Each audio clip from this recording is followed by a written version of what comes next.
Yang honesty dagdag ko lang din, kasi 'di ba sa negosyo lalo na yung masa, meron silang perception na yang mga negosyante mga magugulang lang yan, mga kaya yumaman yan kasi nanapak ng iba o kaya mga Oo, greedy yan.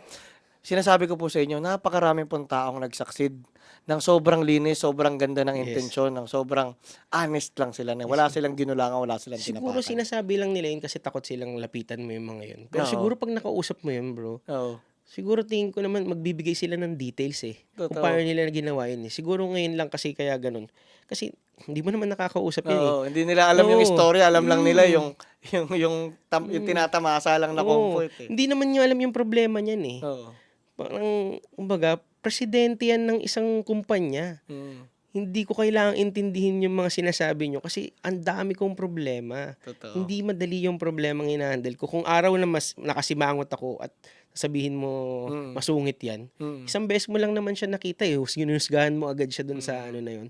So, hindi ka puwedeng maghusga sa mga gano'ng bagay. totoo. Hindi mo alam yung pinagdaanan niya.